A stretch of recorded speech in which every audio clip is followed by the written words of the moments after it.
Well, God bless you one and all, and welcome to the Bishop's Corner.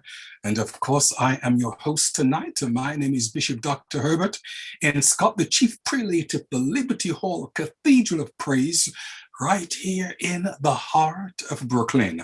Unfortunately, the Right Reverend Dr. Heather Francis and Pastor Richard Mackenzie will not be with us tonight. However, let me say this, that we will indeed be praying for them, and I guarantee you that next time they will be indeed on the Bishop's Corner. We have a great treat for you tonight. We have the man of God himself, the owner, the founder, the CEO of Phoenix National Business Group, that is joining us tonight. Philip Reed, handsome, good-looking, Master Philip Reed, affectionately known as Dr. Phil. Man of God, certainly it's a pleasure to have you on tonight, and we know just by seeing that smile, we're going to have a great time.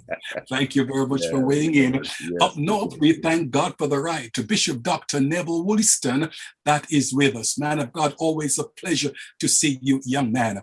Next, we have the apostle himself, the man that we love so much. Apostle Lucien Rojas is with us. Man of God, always a pleasure, sir. Next, last but not least, the young man that we love, we adore, we thank God for the wisdom that God has placed in this young man. And that's none other than our own Pastor Ingalls San is with us tonight. Man of God, thank you very, very much indeed for weighing in. Well, let me say this, from the depth of my heart, we have a very, very special subject matter that we will indeed be dealing with tonight. And that is, what does it mean to be Black? Part 2. Oh yes, Black families and the issues that we indeed do face in our society. And certainly they are many, and I'm sure that you will indeed be hearing about those issues tonight. But the first question that I want to ask the panel, starting with Dr. Phil, is this. Really, Dr. Phil, what does it really mean to be Black in America? So, it's in your hands. Bishop, I think that's a very powerful question, and it's great to be part of the panel, get to share some of my thoughts and feelings on this subject. But the truth is that the definition of being Black in America is being handed to us because of the history of America and the history of Black people in America. So the point of view of being Black is personal as well as social. So you can have a personal opinion of what Black is, but socially there's a view of what Black really means. And depending on the lens that you're seeing it through is the lens that you will interpret the meaning of being Black. So if I am not a Black person, I can't relate to what Black people go through socially, but I will expect them to interpret being Black the way I see them as being Black. And that's just basically the science of social science. You know, when you fall into a social environment with different groups and different perspectives, different viewpoints, everyone is going to see someone else through a certain lens. And it's not just the lens of, it's not just the personal experience lens, it's what we are taught. Primarily, racism is a taught thing. So somebody has to teach you it in order for you to know it. If you look at little kids in school, they don't care what color the other student is. They don't care what color the teacher is. As long as the person is kind, as long as the person is nice to them, that's all they really care about. And their aptitude for affection and caring for one another is a lot higher, because they don't have a dirty lens that they're seeing it through until somebody tells them, you know, you're not supposed to hang out with that Black kid, Why? Because, and they give them a reason as to why. And then conflict starts to arise as they grow, and as they start learning these different differentiations of what Black means through their lens. Now the Black person realizes that he is Black socially. You know, when he looked in the mirror, he had that personal vision and definition of who he was when you say the word Black. He was much more prouder of his complexion in the mirror before he realized socially that he was Black. And so I think that we really do need to start breaking down what is being taught us about our own identity. I believe that who we are is more than who we're being predefined to be. Yep. And that's really where we need to start is breaking away from the root definition that we have been fed and really developing our own independent understanding and knowledge of what that really means. Mm-hmm. Thank you very much, sir. Before the others should weigh in, you said something there very, very interesting, man of God. Little kids don't care about color. And I believe that's one of the reasons why Jesus said, except you can become like a little child. And that is so important. Amen. To have that childlike spirit. Okay, at this time, we'll be asking the rest to weigh in. What does it mean really to be Black in America?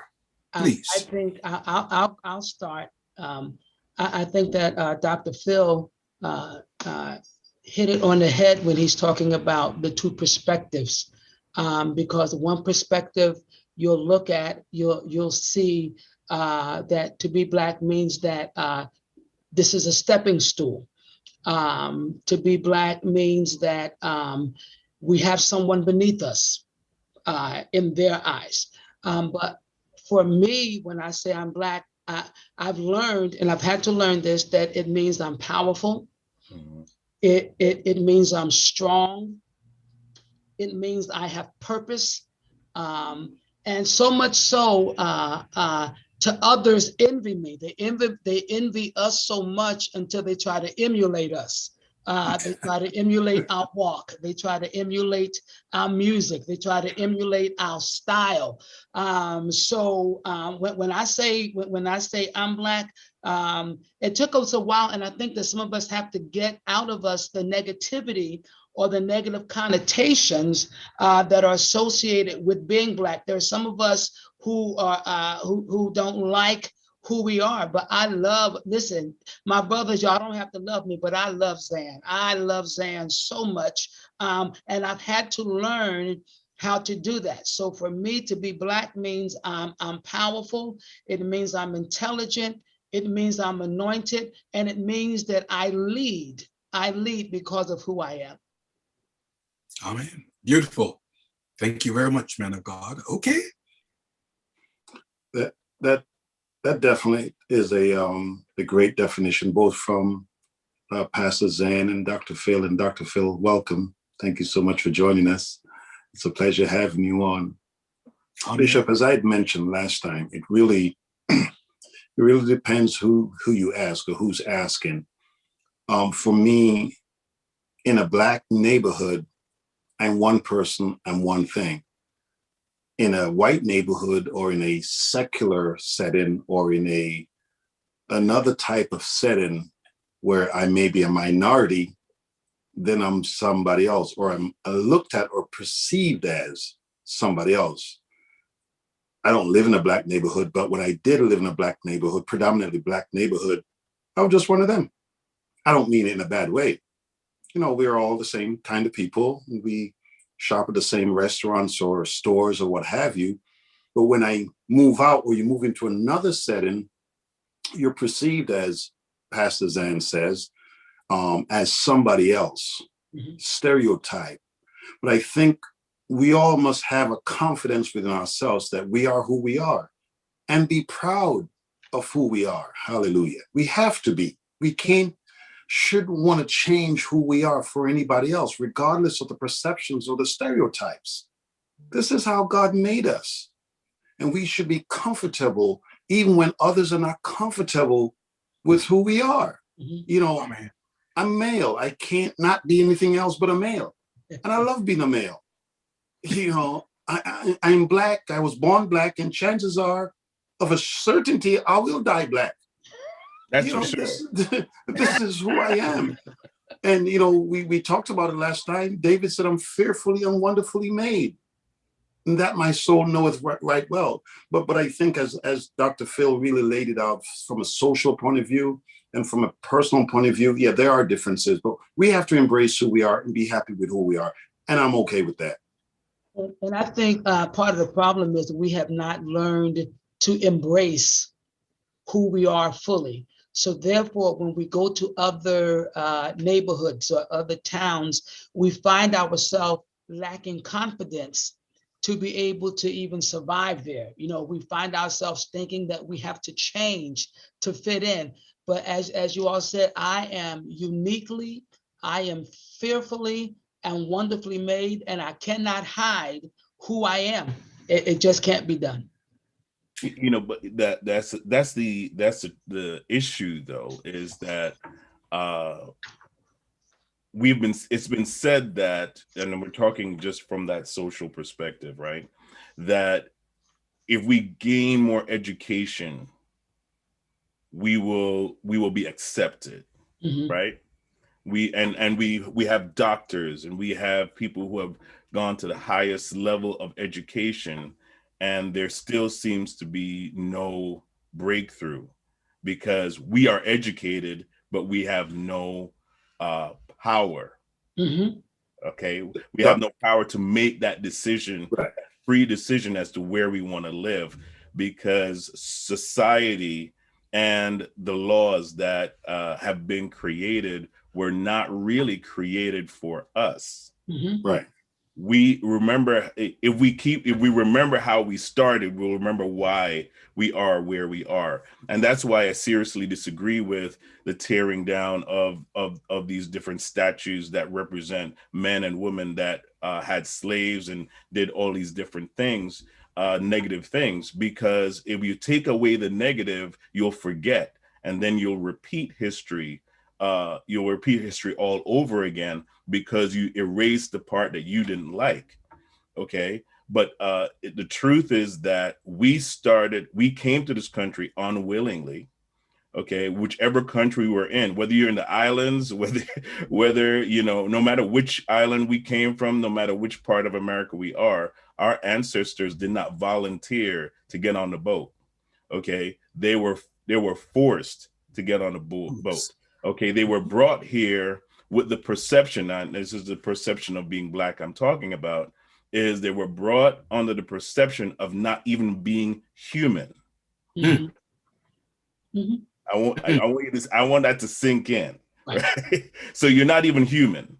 And, you know, as time went on, they said, okay, you know, we can't accept them as being 100% human. So let's give them a third human. Because they got 2 legs and 2 arms, and they look human.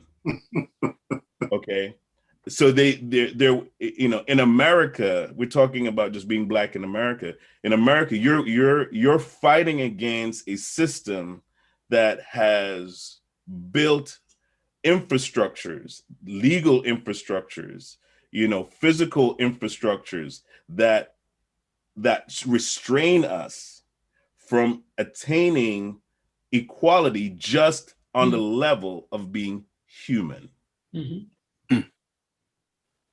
But Dr. Phil, when you talk about systems, what are systems? Systems are people. And when you think about, as you mentioned, get a better job, get a college education, that's a lie. And it's not the first lie they told us. And it won't be the last either. Yes, because we know that don't work. Because you did get a job.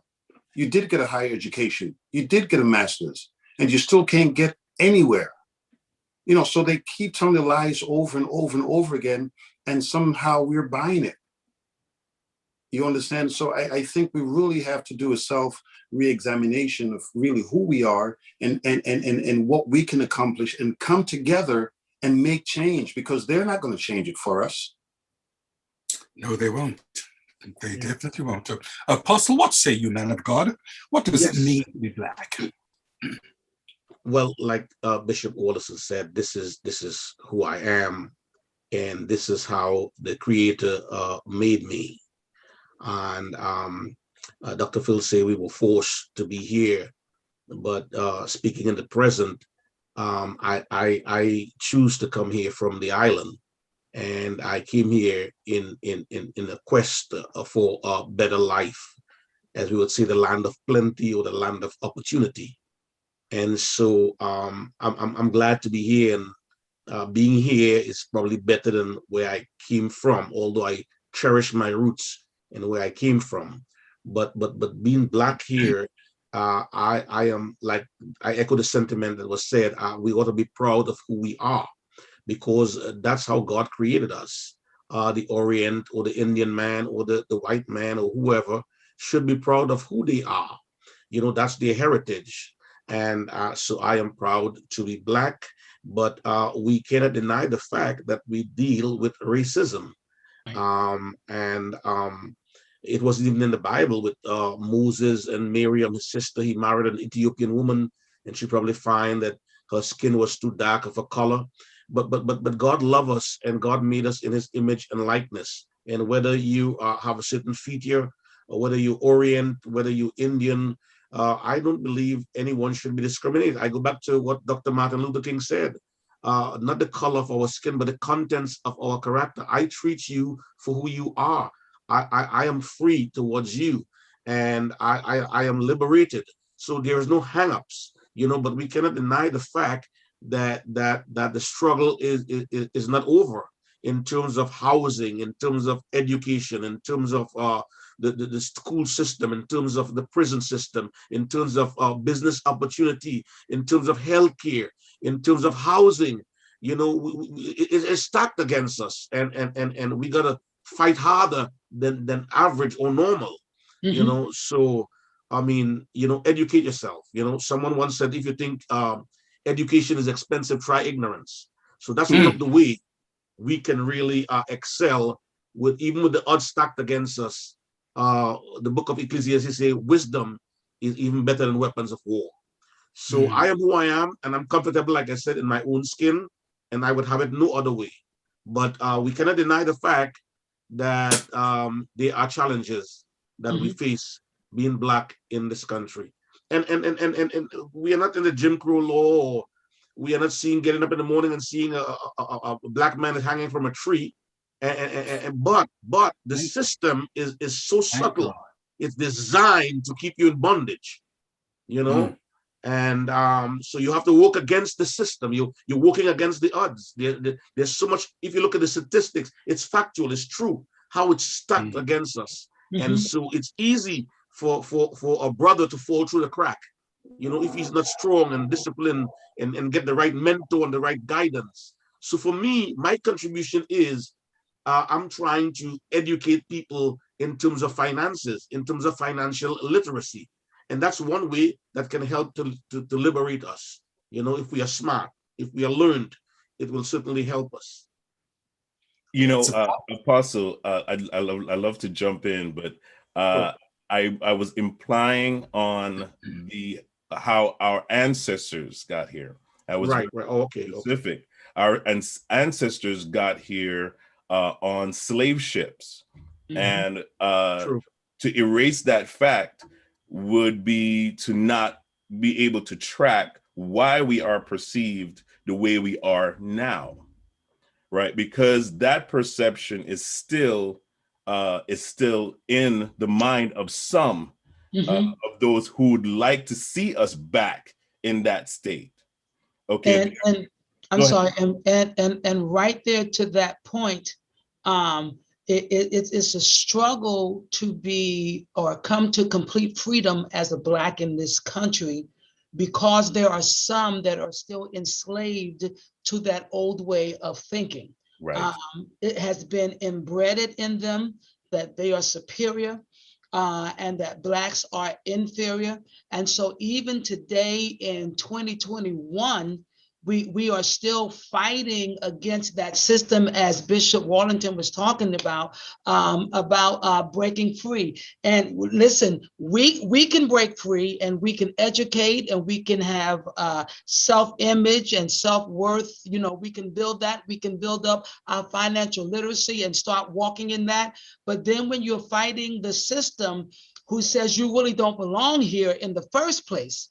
I went to college in a suburb of Chicago called Palos Heights, Trinity Christian College, very ritzy, upscale neighborhood. And a Black couple moved in. The one was a doctor, the other one was a lawyer. So they were very affluent. In the 80s, on their lawn, they had things burned on their lawn in this ritzy neighborhood. They had gone through the process that the system said, in order for you to succeed, here you do this, you got your money, you're a doctor, you're a lawyer, and now you get to move in this neighborhood. Not, all right. And so because of the color of our skin, even if we do everything that is prescribed, the underlying systems will not allow us to really be free.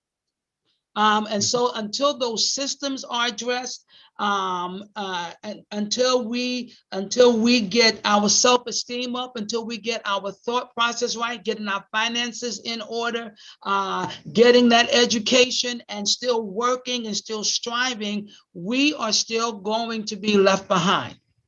And we can talk the faith, we can speak in tongues, but until we break that system, until we have the integrity, the character, and the courage and the boldness to stand up, we're still going to be behind. We're still going to be kept behind, I should say. We could continue on this particular question until tomorrow, but let me just say this honestly, even where we have our church, the area called Canarsie, the first Black couple that moved into Canarsie 36 years ago, ladies and gentlemen, hear me, they were affluent people, they were educated, yet the night after they moved in, there was a cross burning on their lawn. And let me say this, where we live now, where I'm talking from now, just about 3 blocks from here, just before we got married, me and my wife, we were looking for a house. And the real estate lady was taking us to this very, very nice house, not as nice as the one I'm in now, but a nice house. And when the Caucasian lady saw us coming up her stairs, she knocked on the window and said, "Go back to where you are coming from. I don't want you here." So we did not get a chance to see that particular house. Yes, racism is here, definitely. That's why no matter what, we've got to keep on fighting, especially for our children that are coming. Okay, but the main question I want to put to one and all, starting with Dr. Phil, is this. What are some of the issues we face within the Black family structure today? And how do we bring change to these issues? Dr. Phil. Thank you, Bishop Scott. I think that some of the issues that we face in the Black families, even as of right now, are just single parenting.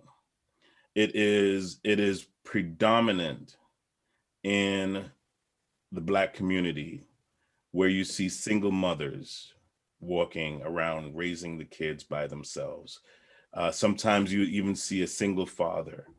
And if you look in the prison system, a majority of people in the American prison system are from the Black community.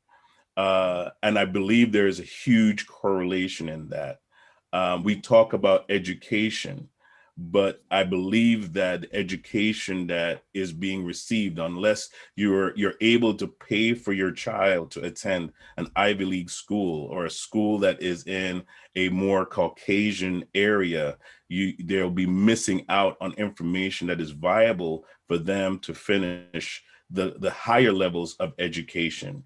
And so when you find that your child is going to college and they're going to community college versus going to a more Ivy League college, their disparity in being accepted in a job, it puts them in a place where they can only go so high in any corporate environment. So their level of education leaves them stagnant and leaves them stuck in these different compartments. And you find that now these parents who are single parents have to work 2 or 3 jobs. And even if there are 2 people in the household, they have to work twice as hard in order to give their children what they didn't have. In the standard Caucasian environment, in most cases, one person is the person that's bringing in the income, and then the household can be sustained where either the mother or the father is in the home. That brings a more stable family environment, whereas a lot of times in a Black community, it's a single parent. So therefore, she has to juggle with the job and raising her children and giving them that certain security and balance that that child would need to develop in a balanced environment. I believe that strongly, that even though we may say, well, a single parent is enough to raise a child, I believe the balance of having a father in the home or a father and a mother in the home brings balance and security for that child. So when we have broken families and like Pastor Zan said, when the characteristics of a home is broken down, it is not just an emotional disparity, because now a child that is hungry at home cannot learn at school. This is how this whole system works together. Okay, so you can't, the child is struggling at home. When they go to school, they can't really focus to learn. So now whatever is going on at home is being carried into school. If they're living in a neighborhood that has gangs in it and has these different social circles that are pulling them in and drawing their attention, now they don't just have the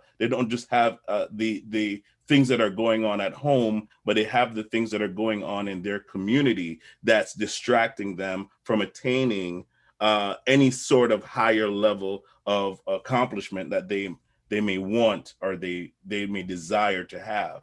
So now the dream, because of all these different limitations, now the dream that they see on television, they see the guy driving the nice car, they see the person having the house, they see the family laughing, running down, running in the park, by the river. Their perception of family doesn't even line up with that, even though they may desire it. And so, they decide to take the alternate route. I'm not going to get educated because I want this. I'm going to find out how I can get this, the other route of getting this. So some people in our community decide to start selling drugs. They decide to start, doing alternate things in order to attain this vision and this dream that has been fed to them, but they're not even given the tools to attain those goals. Right. So I believe that the Black families struggle with giving their children, giving the children that they have, the children that are in their home on different levels, the things that they need to be successful and to be influential. And I want to tap into that word influential. Being successful and being influential are two different things. The person that can cause influence, that can cause change in the things that really matter, okay, in those positions, that's what we really need to be training our children to do, is to be in a place of influencing change. But since we don't have the tools to get into the positions to cause influence, to influence change, we find that we are stuck just accepting things as they are. We can't go any further because we just have to accept that these are the laws, instead of us becoming the lawmakers, right? We can't afford to go to the Ivy League school. We can't afford to get that information. So therefore, we are stuck just accepting things as they are. I believe that the change that needs to take place has to happen from the ground up. We have to develop tools. We have to develop ways to give our children that information they need to get to that level of influence. Dr. Phil, do you think there should be a willingness on our counterparts to not assist, but to want that change also? Because I don't think we can do it by ourselves. Because let's be fair. Why change? It benefits them. They are the powers to be. I'm in power. Why are you going to shake this thing? Okay.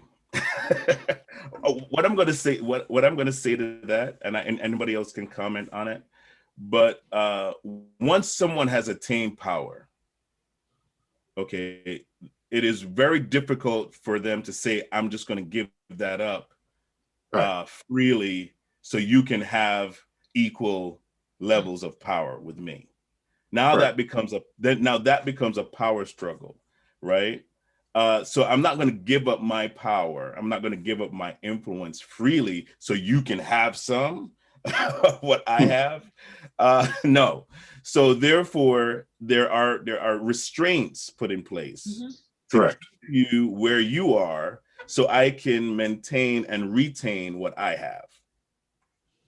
So it's not going to be given. I believe it's not going to be given to us. We have to pursue it.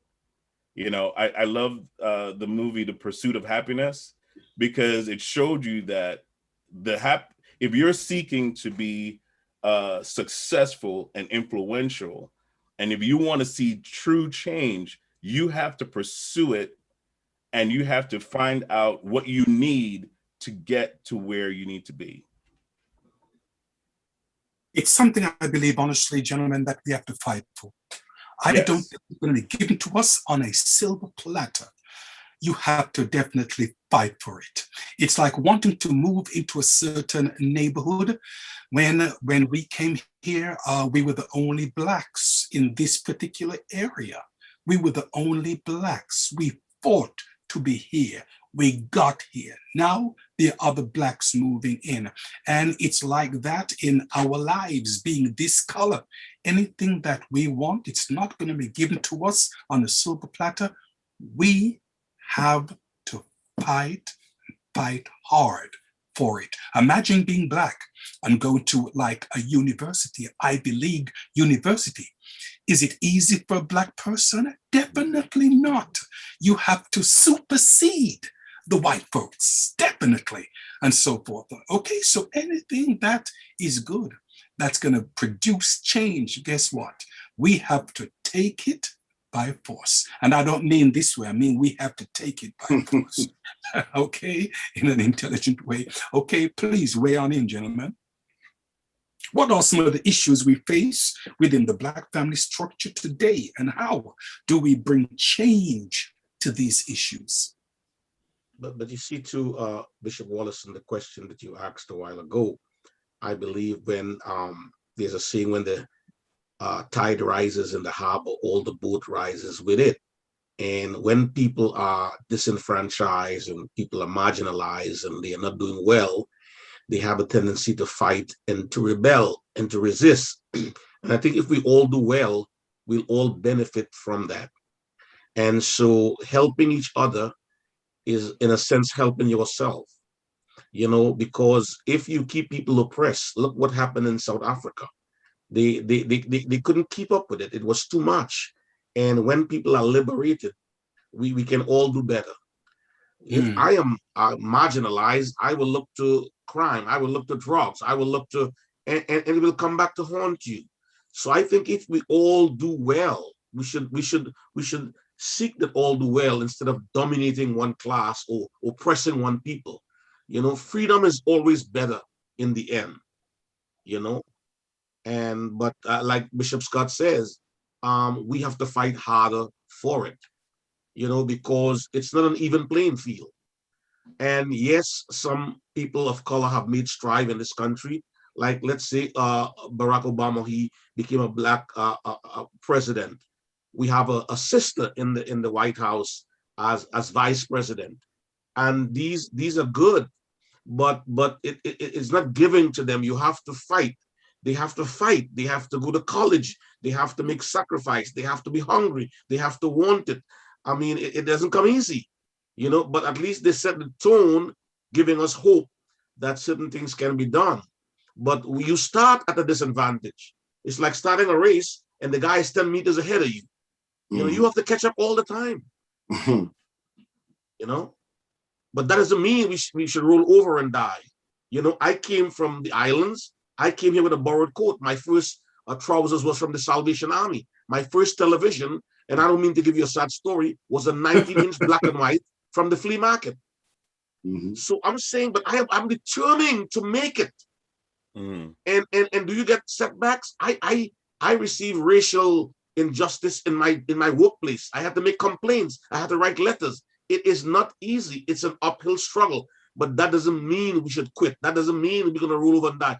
That's the reason why I love to empower my brothers and my sisters. When I meet them, I always want to tell you, are you in that 401k? How are you doing? Are you getting an education? Are you going back to school? Are you learning? Are you studying? Are you doing this? You have to encourage them, because sometimes they can give up because of the disadvantage they started at. So if they don't have mentors and guidance, we have to empower our colleagues and our fellow man. Amen. The question is, gentlemen, what are some of the issues we face within the Black family structure today, and how do we bring change to these issues? I'll weigh in right there. When I worked in the juvenile detention center, when I first got there, the only thing that they wanted to see was hood movies. And that's we want to watch this movie, hood, the same scenario, bang bang, shoot 'em, cussing, and I said, well, we're not watching those kind of movies anymore. And what you talking about? I said, if I want you to see something different, I have to show you something different. And I think that part of the challenge in our community is that we only have seen one thing for so long until we don't know how to broaden our horizons and to dream bigger than where we are. And so I think one of the things that we need to do is we need to start seeing different stuff. We need to, become cultured and appreciate other things, because right now, for a lot of people, the only thing that they see is right in front of them. And because they can't see beyond what's in front of them, they never, ever make moves to become better in their life. Okay, got you. How do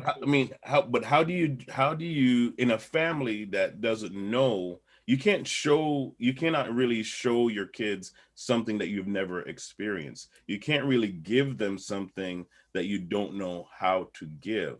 And that's the point I'm making as far as in Black families in the community, is that you work with what you're given.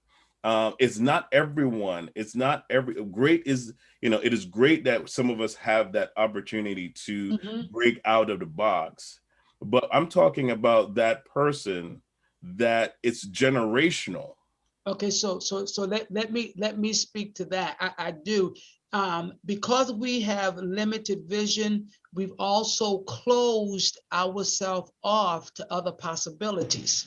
All right. So I think one of the things that we need to do is not to close ourselves off, but be open to try new things. If that makes sense, because we can always say, well, I've never done that. We're not doing it. I'm just not doing it. And so then we miss the blessing in being able to broaden our horizons.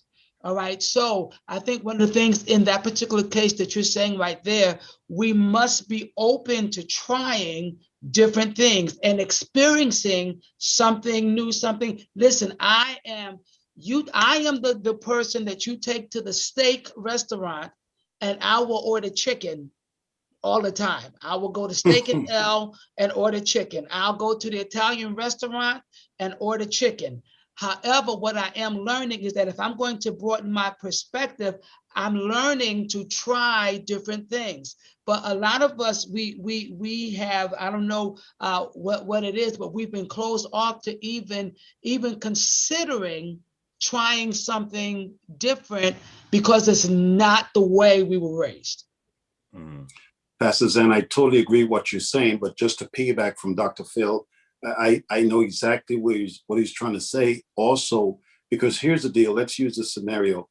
3 generations on welfare, 3 generations. Now, here I am, the 3rd or the 4th generation. Now, you want me to change. Now, it's going to force me, of course, to be uncomfortable, because now I've never gotten up at 8 o'clock in my life. Absolutely. I've never gotten a bus in my life. Right. I've never punched a time card in my life. And you're saying now, get out of the box, change things. It's possible, but it's very uncomfortable, because now I'm put into a place where I've never been before. Right, absolutely. And now I've got to go to the workplace and deal with stuff I've never dealt with before, because we don't have those issues in the hood. You understand what I'm saying? Absolutely. You don't punch clocks. You just wait for the check. And I'm not saying that's a good thing. I'm just making a point. Right. And then I think to right there at that point, I think because you spoke to being uncomfortable, and I don't think we embrace that the uncomfortability-ness, the uncomfortableness that change brings. True. And we have to understand as a people that if things are going to change for us, there must be a level of uncomfortability, because totally watch this, in order for me to break the cycle, I have to become uncomfortable with getting up, going to work. I have to become uncomfortable with being always talked about at the end, and I have to become uncomfortable. But that level, that moment of being uncomfortable, that temporary situation of being uncomfortable, in the end, if I persevere, and that's another thing that we have to do in our community, we have to learn to persevere, because most of us, if it doesn't happen the first time, if it doesn't happen half the second time, we're ready to go on to something else. So we have not been persistent. And those, if we're not persistent, we will never, ever reach the goal of victory. All right. So I have to become, and we have to learn this. There has to be a learned pattern, that we have to learn that uncomfortableness does not necessarily mean that I'm failing. Being uncomfortable does not mean necessarily, because here's the thing, and I'm sorry, I didn't mean to dominate, but even when we talked about earlier the race card and the whites, and you talked about the power. Listen, and I told a couple of my white friends, there is no way that you can tell me that what was done to George Floyd was absolutely correct. I mean, it's wrong, but it's either wrong or it's not. So in order for us to embrace, if we want to embrace change, they too have to embrace change. Now, here's the uncomfortable thing. They have to embrace the fact that how they were raised were wrong. They have to embrace the fact that how they were taught to feel about Black people, how they were taught to feel superior and Black people were inferior. I wouldn't care if it's your mama that taught you. If you're going to change, you got to embrace that fact. And so we as a community, we have to embrace the fact that some of our cycles that we have been drilled in down through the years is wrong. Because if we don't embrace that and become uncomfortable with the change, we're going to stay where we are. So then we have to change and they have to change. Absolutely. They have to change and we have to change. Absolutely. Now, let me say this. It's like some folks that come from the West Indies and so forth. And I have them in my church where I pastor. I'm sure that Bishop Wolliston have them in his church. They would not even try Chinese ha-ha, whatever that is. You know what I mean? They just want the same thing over and over and over and over. And sometimes you'll find when you step out of the box and do something that you've never ever done before, or you try something that you've never ever tried before, you eat something that you've never ever eaten before, you like it. When I came here from England and saw them with this thing they call pizza, I said I would never, ever try pizza. It looks like blood. My God, who could eat something like that? But when I tried it, it wasn't too bad. I mean, we've got to be willing to step out sometimes of our culture. Now, if we can do that, it means that the Caucasians too have to do that. Now, where does that start with them?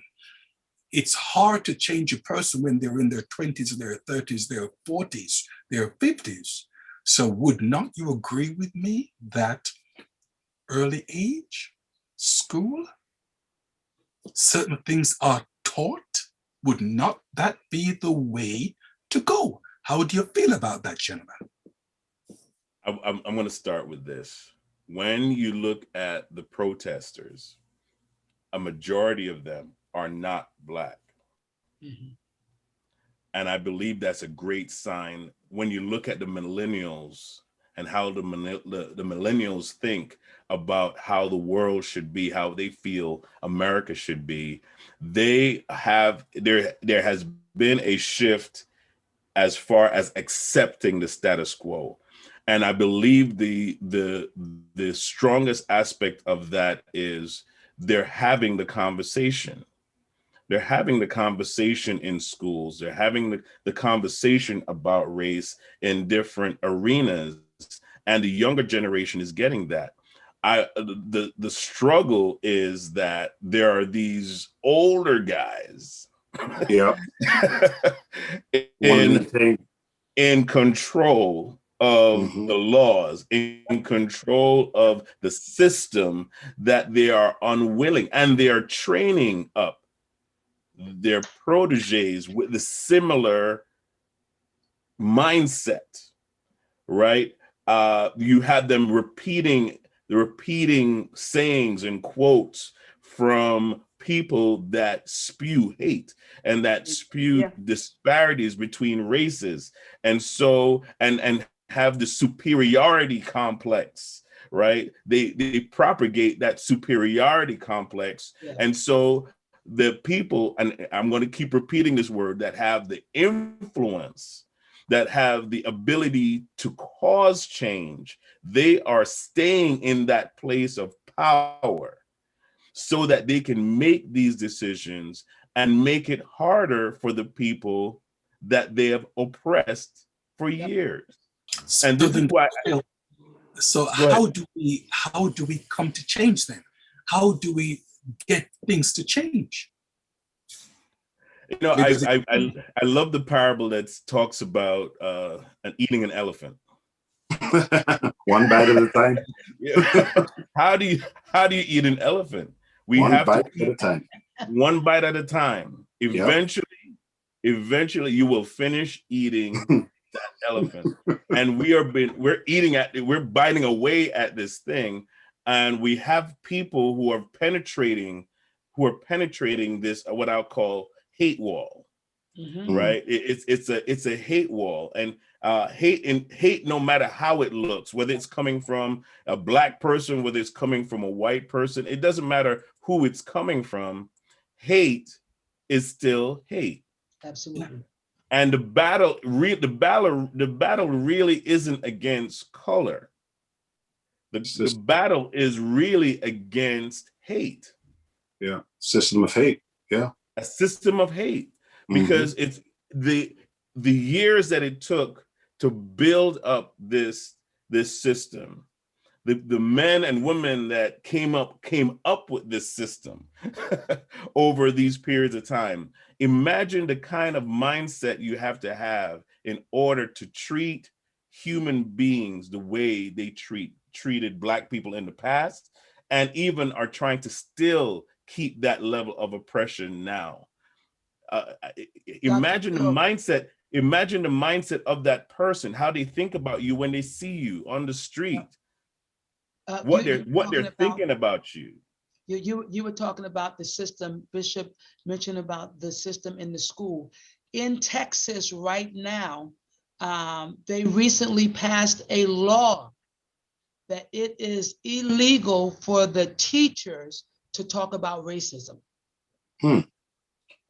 In Texas right now. So what's happening is it's a spiritual connotation. If I can't talk about it, then it's going to grow. If I can't pluck it up, then it's not going to grow. If I can't bite the elephant one bite at a time, I am never going to be able to destroy him. That's why, let me say this honestly, I personally believe that, listen, until Jesus Christ comes, we're going to have it. Things will get a little better, of course. I mean, as Dr. Phil mentioned, the millennials that are here and so forth, but to totally eradicate it only when Jesus Christ comes, because remember, it's a heart thing. It's a heart. And it's been, transported down from generation to generation and so forth. Is everyone going to be born again? Is everyone going to accept Jesus Christ to even have a clean heart? And even some, when they are born again, their hearts are not exactly. True that. Like many churches that we know, their hearts are not exactly, and so forth. So it's something that we're going to have. But before we should get to the second main question, because honestly, we only have 30 minutes, although we don't have Dr. Heather and Pastor Mackenzie, it's like, thank God for Philip Reed. He just becomes the two people in one and so forth. But let me just, in a nice way, Dr. Phil, in a nice way, let me just add, before we get on to the second main question, what are some of the crises that you've experienced as being Black personally? Now, you may not want to go into it in depth, what you have experienced, but can we just have like something on the surface of what you personally, as a Black person, have experienced? Dr. Phil, have you ever experienced the experience? Bishop, I don't mind. The one thing is I don't mind sharing, because what I've learned is that what I've experienced, there are probably 100,000 people out there or more that have experienced similar or the same thing. And that's why we talk about it. I believe the strongest power we have is the power of our voice. And we have always been taught, to keep our mouth shut and you're good. If you just don't say anything, you'll be accepted and you'll be good. And over time, I've learned that if I keep my mouth shut, people will treat me the way they feel they can treat me. And so now I really extend the mindset of open your mouth and say something. Speak up for yourself, because nothing changes when you keep your mouth shut. Nothing changes. But I'm going to say this, with my experiences, Bishop, it's always been, it's always based on the area that I've lived in, and even sometimes the role that would be played in the workplace. I remember I was working somewhere, I won't say where, but they're pretty much known for how they, treat people of color. And so I remember I was told, when I first got the job that, if you just kind of like learn each department, and you do all these different things, we'll put you in for promotion. I was like, okay, yeah, all right, great. So I started learning each department. I went from one area to the other area. I mean, be supervisor in one area, supervisor in the other area, supervisor in the other area, and then it came time, after I've completed my cycle, it came time for the big push, right? And so I went to my boss. I was like, yeah, you've put me in every department. I've learned every department. I would really like to put in for, becoming a manager now. Well, Phil, yeah, there's just areas that you need to improve. I said, what areas? I've been promoted in every department you've put me in. No, but here's the thing, Phil. You have to be able to do this and do that, and we just give it some more time. And it kept the story kept give it more time, give it more time. People will come in with less experience than me, with less ability to do the job, and 2 weeks later, I'm seeing them in positions higher than me. And I'm saying to myself, I've been here for this long, working this hard, and still need more time. Still need more time. And I still need more time. Still need more time. And so that's really how I gained that experience of even having that entrepreneurial mindset, that if I don't cut my own cloth and make my own clothes, I will not have anything to wear. All right now. No matter where I go, I will be subject to how somebody thinks and feels about my work. Even if you put 100% in, you could put 1,000% in, your promotion is going to be based on how that person feels, not just about your work, but about you as a person. And you could be doing perfect work, but because in their heart, they see you as something else, not worthy of, you won't get to where you need to be. So I am totally about starting your own business, doing your own thing, making your own way, because that, I believe, is the only way to making that goal that you need to make. Amen. Anyone else like to weigh in on that question? I will. I'll go. I'm sorry, Dr. Rojas, you want to go first? I saw you get ready to say something. No, go ahead. Go ahead, Pastor. Go ahead. We flowing. Go ahead. It's okay. Where I work, now I personally believe that, if my self-confidence ought to help another person of color become confident as well. And so I believe in helping, I believe in motivating, I believe in, pushing. So where I work now, there's a young man who did not have such a good past, and so someone says to me, Zan, well, why do you want him here? I'm not going to be able to find a job for him when he's done in in this place. Look what he's done. I said, well, I believe in him. I had interviewed him, talked to him, felt the connection. I said, I believe in him. Give him a shot. This man right now, young man, is making more money right now, got hired at a solar paneling company, making more money than the guy who didn't want to come here. All right. And so that's the thing, because of the color of our skin, they think that we cannot achieve. And so what we got to do is we got to show them. We got to show them, and we got to push each other onto greatness.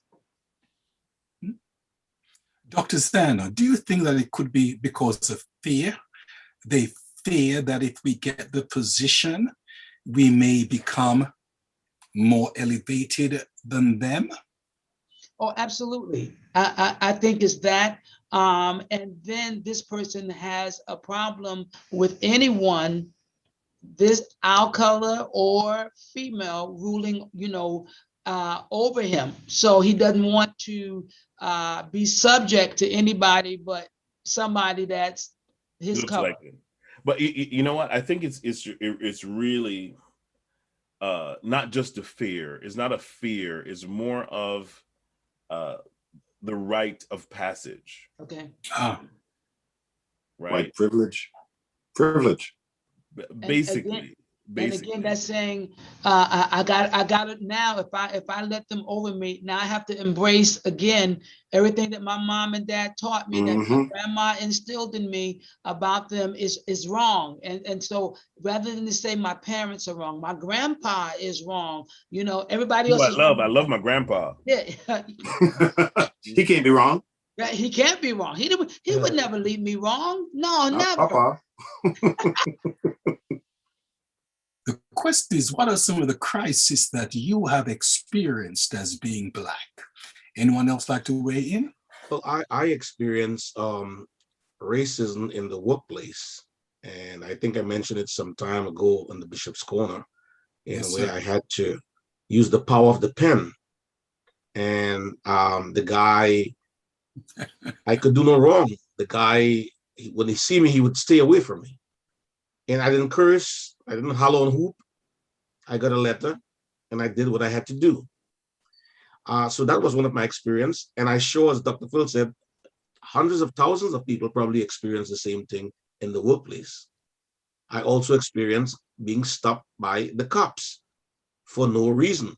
They're supposed to stop you for a reason. Like last week, you showed that clip, Dr. Phil. There must be a reason why you pulled somebody over.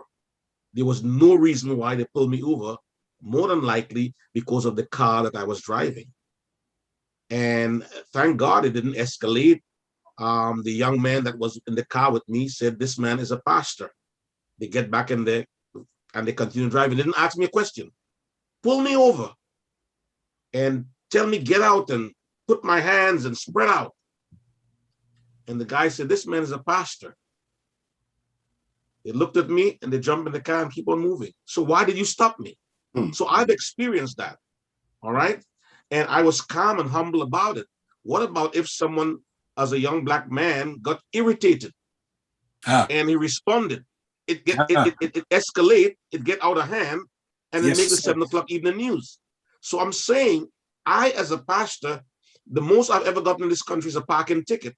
I'm saying I experienced being racially profiled by law enforcement, and I experienced a hostility in the workplace. And could you imagine other people's experiences? So yes, we experienced that.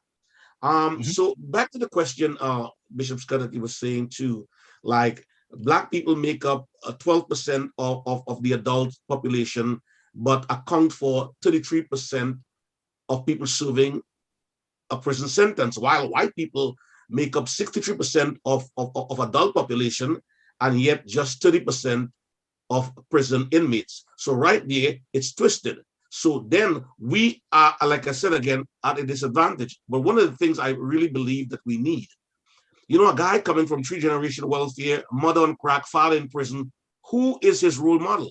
In the book, The 15 Laws of Leadership, Dr.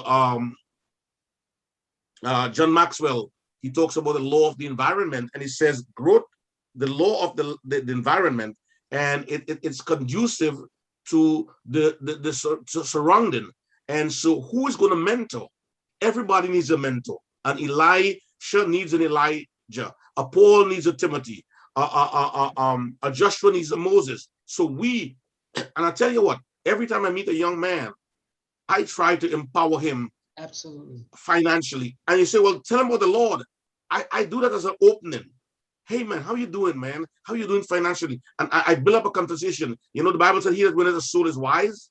So that's the area that I use to infiltrate, because if they have no one to follow, like the Ethiopian, say, how can I accept someone guide me?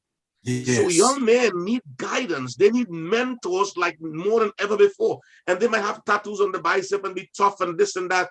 They still need mentoring. They still need somebody to show them the way, you know, and they're not going to do it on their own. Yep. Because if you grow up in a certain environment, you'll adopt it. Apostle, that here's the thing, right? Because even just based on what you just said, we stereotype our own people. I mean, think about it. If you're walking down the street and you see 3 young men walking towards you with hoodies on, what's your first thought? Run. They're going to church. Run. Hey, you know, these millennials, they go to church now with hoodies and tattoos and piercings. So they might be, you know, you never know. That's a whole other subject. Yeah, but we all have a little bit of prejudice in us, you know what I mean? And we don't have to be necessarily hardcore judgmental, but you see a guy looking rough, it's natural to put your guard up. But I'm talking about stereotyping somebody, stopping them because they're black. That's a different thing. You know, if I'm going on a dark alley and I see 3 tough guys, you know, I'm gonna, you know, I'm gonna flex. Plead the blood. Plead the blood. You're gonna reach for your Bible. But I'm talking about just judging somebody because based on the color of their skin. Look, recently Asians American have been going through a lot. The Asians people, for no reason, man. These people are troubling nobody. So I'm saying, give everybody a chance to eat. Give everybody a chance to breed. You know what I mean? Amen. As a matter of fact, history says the Indians were here first. You know, how dare you dominate everybody and think that you own this land? As a matter of fact, the earth is the Lord's and the fullness thereof, the world and they that dwell therein. Amen. Amen. Okay.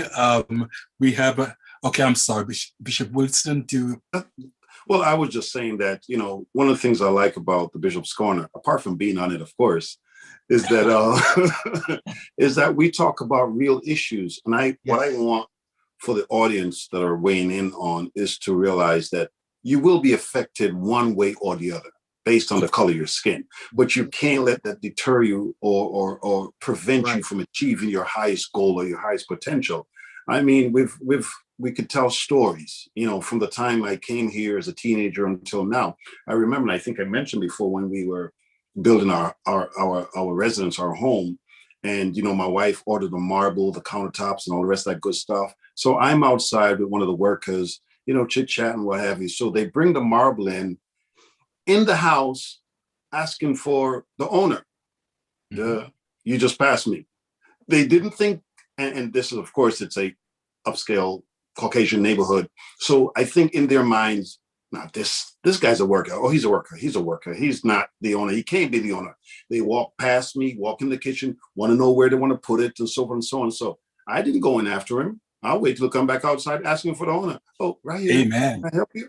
You know, so we face it all over. And, you know, one of the issues I think that we have also, we probably won't have time to address this, is the issues that the Black families have is the inability to acquire generational wealth, you know, because of what is stacked against us. You know, every generation in our generation, we're starting from the bottom. We're always starting over. Yeah, mama might leave a little something for us and daddy might leave a little something for us, but somehow it's never enough to get us anywhere, you know, and why is that?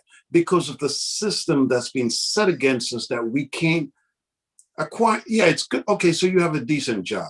So you make whatever.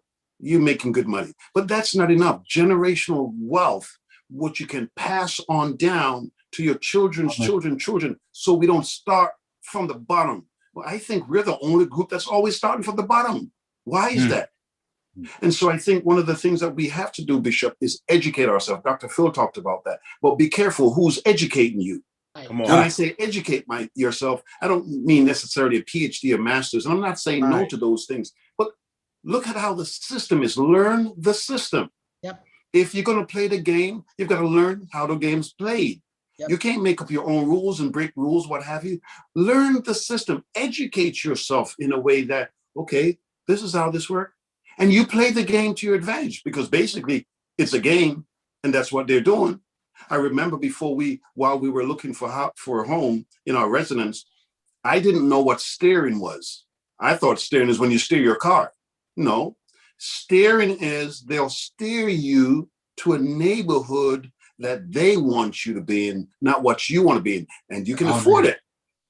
But they'll steer you. Oh, and I've heard, and they were doing that so often. And I said, well, I don't want that house. I don't want to be over there. And they kept steering me away from where I wanted to be. And it was later on, because I wasn't educated in that field. Oh, that's what you're doing. Lastly, Bishop, buying a car. For the goodness sake and the Lord's sake, please don't buy a brand new car.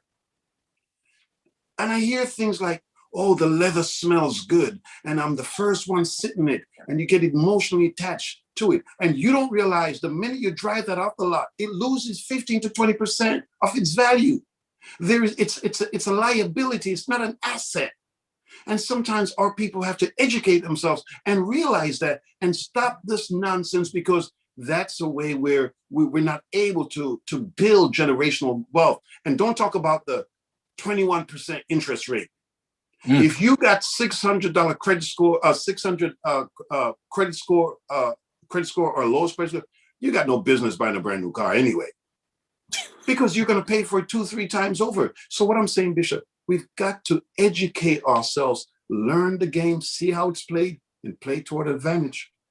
Amen. Certainly, you are correct, man of God. Listen, we have less than 15 minutes, and I would like us to be able to touch on the second major question, if possible. Okay, Dr. I want to say something to what Bishop Wolliston just said, though. Okay, sure.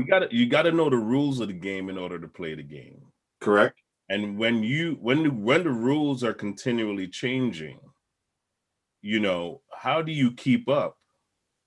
If you're taking 2 steps ahead, I'm going to use this as an example. When you have an election and you won clearly, and then they start changing the rules so that the next time it's more difficult for certain groups of people to participate in that free will of voting, per se, so that it favors their person to win. That's a manipulation of the powers in order to get what you want. So it's not really a fair playing field when the agitator is the one making the rules. But you've got to be determined, Dr. Phil, and I agree with you. We said that resiliency. I'm just saying, yeah. You've got to be determined that, okay, so this is what you're going to do. I'm not going to lay over. I'm not going to fall down and say, okay, go ahead, steamroll over me. You've got to get up and say, okay, I'm going to fight this thing with all that I got. I might need help. I might need more of this or that, but I'm not just going to lay over. I see what's going on in Texas, in Florida, in Georgia, particularly. So they have to, okay, let's strategize. 2 is better than 1. Let's come together and see how can, don't just accept the status quo, because that's what they wanted us to do. Or make your own laws, change your rules, and they'll just accept it. No, we're not accepting it. You have to fight. You definitely have to fight. And I see Bishop Wolliston as a fighter. If he wasn't a fighter, he would not be living where he's living. He would not have the church that he has. I see Apostle Lucien Rojas as a fighter. Oh yes, he worked in a particular industry that did not like him and so forth, but he fought. He has a beautiful church. He fought. Dr. Phil, who is the CEO of Phoenix National Business Group. Well, that's why we're treating him good now, because 2 years from now, when he's a multi-billionaire, we want him to remember us, So he's a fighter. Listening to Pastor Zan, of course, for him to be where he's at now, okay, he had to fight. We all, but remember that we are just, in a sense, a minority, not the majority. Is everyone really like us to fight, to be determined? Right. Some people would have gladly thrown in the towel and just become a nobody, as the system wants us all to be. But we have made up our minds that if there's a top, we're going to reach it. If we fall a little, below it, not too bad. But we are fighters. Amen to that. Amen. Amen. May I just touch the second major question? We only have 10 minutes and so forth, but I want to hear something from Dr. Phil on this. So it's been said that single mothers and fathers, according to data center kingscount.org, 64% of the United States Black communities are single parents, 42% are Hispanic, and 24% within the Caucasian community. What does this say to you about the family structure of the Black community, and where do Black foreigners fall into this category? Dr. Phil. Bishop, that's a question you should have asked me in the beginning. Can only touch. I love to start historically, because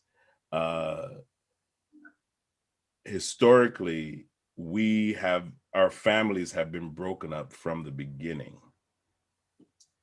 And so when we think of family, we think of the people that we have immediately around us, but how our family functions and what the things that we have to get used to.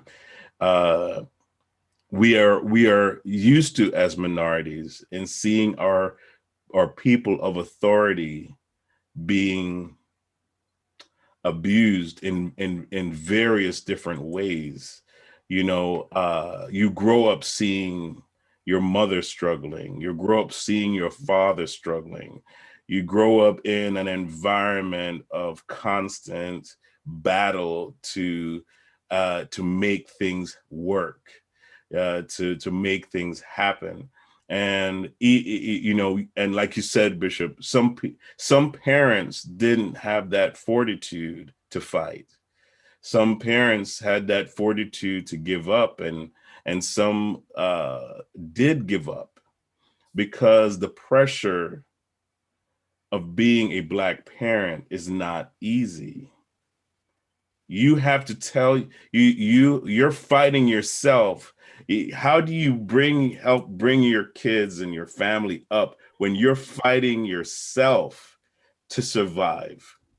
You're fighting yourself to get to the next level of your life, where your dreams are dying daily. I mean, every moment that you fail or somebody tells you you're not worth it, you know, you're not going to get it. You could be the best person on the job and you're not getting that promotion, or you're not getting that raise, you know, or you know, you're just being constantly told that you are not worth it. I believe that weighs heavy, even majority on Black men. Amen. Because we're being told to be the leader, but being kicked every time we step up to lead. And I believe that's especially the biggest struggle, because if you can stop the Black man himself from being that example to his family, for the daughter to learn how a man should treat a woman, right? If I keep that disparity and that dysfunction, if I keep painting the image of I'm just going to specifically talk about the Black man per se, as the criminal, as the one who is looking to avoid the law, unlawful, right? He's the one that is unstable, right? If we keep painting these images and placing these foundation and these obstacles in the way, you're going to have dysfunctional families. If you have just a single mother who's trying to put food on the table, and all your child is seeing, now everybody doesn't have that same willpower to fight and to press beyond that pressure, because we are starting from the bottom. Let's not fool ourselves. We're starting from the bottom. Okay, the saying is out there that we have to pull ourselves up from our own bootstraps. And I heard Martin Luther King say, what if I have no boots? How can a man without boots pull himself up from his own bootstraps? You have to realize that in an American society, the Black community has been robbed several times over. Promises made and not kept. Amen. Amen. And so therefore, the reason we are in the percentages are the way they are is because we are starting from the bottom. Yes, some of us have broken through certain levels, but it gets, as the higher you rise, is the thinner the air gets. Amen. And so it's really for us to make an intense choice as not just as individuals, but as a community. We see this amongst the Jewish community. We see this among the Italian communities. We see this amongst different Indian communities. They help each other to get to higher levels in whatever field, in technology, in government, in education. They help they make a full-on intent to help their person of their culture to get to that next level, because they understand that without that cohesiveness, camaraderie, them as a people, we don't, here's the problem. Black people don't think of themselves as a people. Because we don't have that. We again, it starts from the beginning. Our ancestors did not come here voluntarily. So the brokenness from the beginning affects where we are right now. You believe the mindset we have right now is because of our ancestors and what they've had to build each level, fighting that pressure, that oppression every single day. Look at what they had to go through in the 60s and the 70s just for us to experience what we're having right now. Dr. Phil, you are saying it, and you are saying it correctly, sir. The only problem is that we have 3 minutes left. Okay. Now, let me say this. This is interesting, and I believe, honestly, next time we come on, we should start right here with this particular question. And I honestly believe that this question alone, Dr. Phil, can take us through the 90 minutes. And I'm sure that most of you will agree with me. Okay, Bishop Dr. Neville Wolliston, we've said a lot, we've heard a lot. What should we take away from this conversation, sir? Yes, Bishop, there's a lot we can take away from this, but I want to probably just zero in on the church. That I think if the church really looks at the family in the sense that it's problematic, it needs help, I think we can start there. The government's not going to help. The system's not going to help. We as pastors, we're in a position where we can definitely lend a hand or a voice, even if it's starting at a low place, and say, listen, let's try to build something, change some minds. I think the church can be a great asset in this. Amen. And that's why we're having the conversation. Amen. Absolutely. Apostle Lucien Rojas, man of God. Well, I just thank God for the conversation and the awareness, because oftentimes we don't get the chance on Sunday morning behind the sacred desk to discuss subjects of this content. So I thank God for the platform. Thank you much, sir. Okay, Pastor Zan, what can we take away, sir? Well, we can take away that we ought to be proud that God made us who we are, and that we are fearfully and wonderfully made, and nothing shall be impossible to those that believe. Not what they tried to tell us from the history books. We are God's design, and we are God's original. And so we're blessed, and keep your heads up. Amen. Amen. Yeah. Okay, last but not least, Dr. Phil. Okay, I will allow you to speak for Dr. Heather Francis and for Reverend Mackenzie. Oh Lord, that's a lot. That's a lot of pressure. But simply put, pressure makes us better. If it doesn't break you, it will make you better. And I've learned that you don't know how strong you're built unless you have ample pressure. Beautiful. Well said indeed, sir. You are certainly a man of wisdom. And that's why we thank God for PNBG and for Philip Reed. We want to thank God for the panel tonight. Bishop Neville Wolliston, our apostle, Pastor Zan, and affectionately known as Dr. Phil. Certainly, we had a wonderful time. Listen, this is Bishop Scott from the Bishop's Corner saying thank you for weighing in tonight, and God's willing, we will see you